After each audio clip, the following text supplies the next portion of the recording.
बापाची किंमत विचारा. ज्याचा बाप मेलाय त्याला इथून मी बाजूला गेलो होतो. ज्याचं लग्न जमत नाही ना त्या पोराला विचारा बाप काय असतो. बापावर ड्रुक करणाऱ्यांनी नाही, ज्या बापवर ड्रुक करतस ना त्याचा बाहेर निभावतोस कोणा बी हातेवरी. ज्या बापवर वडचढ बोलतस ना,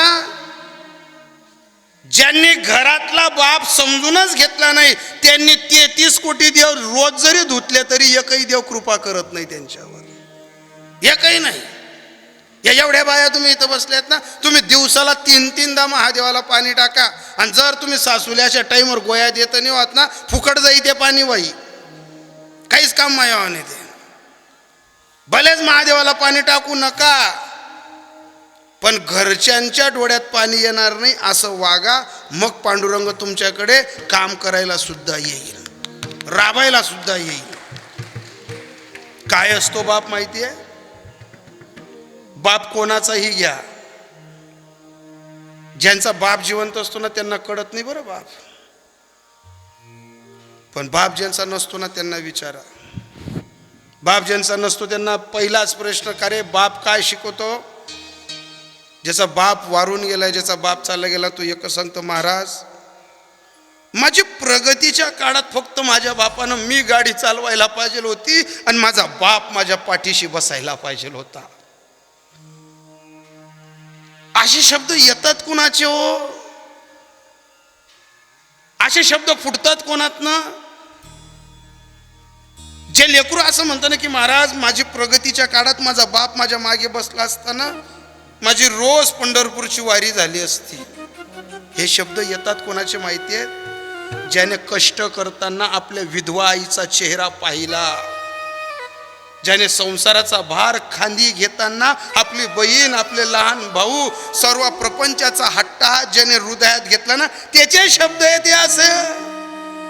आणि ज्या विधवा बाईच्या पोराला एवढी समय सुचकता आली ना महाराज, त्या आईनं स्वतःला भाग्यवान समजावं. रामराज्य गेलं असेल पण तुझा पोरगा तुझे नवीन सुखाचे दिवस आणू शकतो बाई.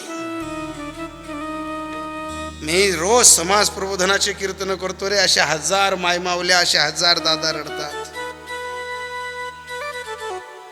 मे महिन्याच्या सुरुवातीला ज्या वेळेस अधिकचा महिना लागला ना, त्याच्या अगोदर मालेगाव सारख्या सिटीच्या पलीकडे 22 वर्षाच्या पोराचा फोन आला आमच्या युट्यूबच्या कीर्तनाच्या माध्यमातून की महाराज मी तुमचे कीर्तन ऐकतो,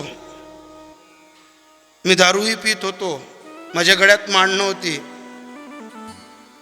पण महाराज मी जसे जसे तुमचे कीर्तन ऐकायला लागलो मी माळाही टाकली, माझी दारूही सुटली आणि प्रपंचाचा सर्व भार मी घेत असताना महाराज मला तुमचा शब्द केव्हा आठवला की ज्या दिवशी मला हळद लागली आणि हळद लागताना माझे काका, चुलते, सवडचे नातं गोत सर्वजण, मी पाटावर बसताना, मी नवरदेव असताना महाराज मला ओवाळणी टाकायला सर्व नात्या गोत्यातली मंडळी येत होती. पण महाराज सर्वांच्या गर्दीतनं माझी आई जेव्हा एकटी माझ्यावर ओवाळणी टाकायला आली ना महाराज, त्या हळदीच्या अंगावर मी पांडुरंगाशी नातं जोडून सांगत होतो, काय पाप केलं रे मी तुझ्या दारी. या गर्दीत सर्वांचा मेळ दिसतो आणि माझी आई एकटी येताना दिसते. अरे भलेच जमीन कमी दिली असती, भलेच पैसा नसता, पण आज मी हळदीच्या पाटावर असताना माझा बाप माझ्या आई सोबत आला असता, माझ्या आईनं त्याचा हात पकडला असता, माझ्या बापानं 100ची नोट माझ्या अंगावर ओवाळली असती, तो सुख सोडा पाण्यासाठी माझा बाप पाहिजे होता ना. ज्यांचा बाप नाही ना राजे हो, त्यांनी हा विचार करा. बाप धूतराष्ट्र राहू द्या का बाप 5 पांडवांचा राहू द्या, धूतराष्ट्रासारखा बाप कृष्णाजवळ हात जोडताना सांगतो, श्रीधामा जगत पालना,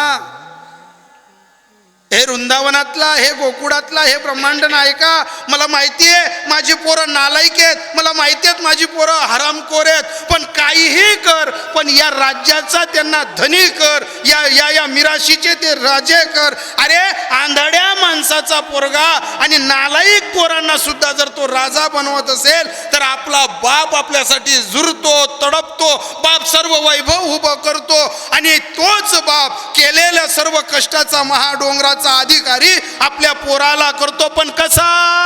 एकाएकी केला वीराचे धनी, एकाएकी केला वीराचे धनी, एकाएकी केला वीराचे धनी,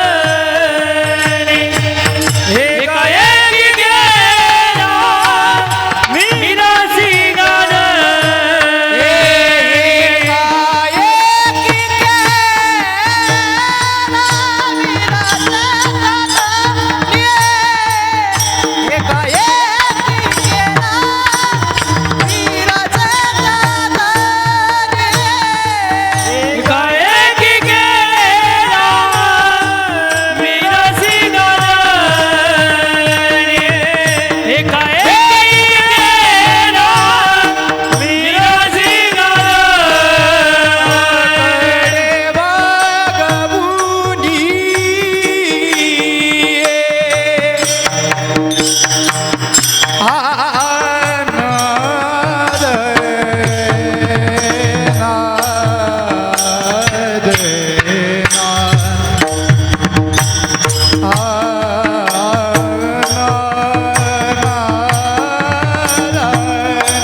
मिरासेचा धनी कडे वागवून भार खांदी. अरे धूतराष्ट्रासारख्या माणसाला पोराला राजा बनवताना शंका नाही आहे. मग नानासाहेबांनी जे पोरांना गुण्या गोविंदाचे संस्कार दिले ना, आपापल्या परीनं आपापल्या क्षेत्रात मोठं केलं ना, त्यांनी कमवलेल्या कष्टानं वैभवावर आज लेकरांना मोठं करत असताना धीरज असेल, श्रावण असेल, यांना आज त्यांच्या मिराशीचा धनी करताना पण ऐका ना, बापाला समाधानतेचा वारा केव्हा लागतो माहितीये का? बाप गेल्यानंतर पोरांनी असं कार्य करावं की त्या कार्य पाहताना बापाचा ऊर भरावा आणि बापाने म्हणावं, घालोन या डोळा पाहे अलंकार, ठेवा दावी थोर करून या. आणि तो ठेवा जर आज नानासाहेब पाहत असतील तर नानासाहेब देवाच्या कानात सांगतील, याच साठी केला होता हट्टाच, शेवटचा दिस ओढवावा.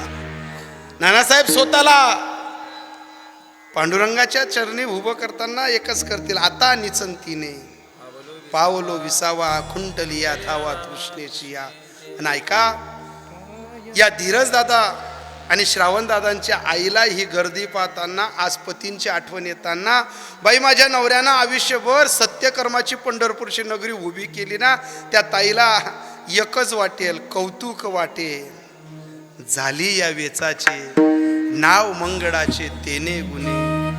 ऐका, मी फक्त जाताना आता एवढंच सांगेल बुवा, धीरज असेल, श्रावण असेल, यांना हात जोडून एक सांगेल, तुम्ही कष्ट करतात, वैभव उभं करतात, सर्व काही असेल, पण राजे हो, आयुष्यात इतकं कमवा की तुमच्या आईला तुमचे कमवलेलं पाहून सुखाचा वारा आला पाहिजे. पण फक्त एकच काम करा, पैसा धन इस्टेट काही कितीही कमवा, पण 2 सांजातली एक सांज मायजवळ बसून जेवत जा रे रोज एकदा. एक सांज मायजवळ बसा. ज्या दिवशी आपल्या आईला गोड्या लागतात, ज्या दिवशी आपल्या आईचं मानपाड दुखते ना, ज्या दिवशी आपल्या आईला त्रास होतो ना, तो समजून जावा की आपली माय आपल्या प्रेमापासून कुठंतरी अलिप्त होते. आईला गोड्या लागत नाही, आईला बॉटल लागत नाही, आईला औषध लागत नाही. आईचं एकच म्हणणं असतं, मी निर्माण केलेला माझा पोटचा पोरगा माझ्यासोबत दिवसाला 1 कप जरी चहा पिला ना, तरी तिच्या हृदयाला गारवा लागतो. नाही का? तो एक गारवा आईसाठी तुम्ही सदैव सांभाळा. आणि जगाच्या बापाचं सूत्र साधूंसाठी असेल, तुम्हासाठी असेल, तेच सूत्र आपला घरातला बाप स्वतःच्या जीवावर उधार राहून करतो अभंगाच्या शेवटच्या चरणात. कमनने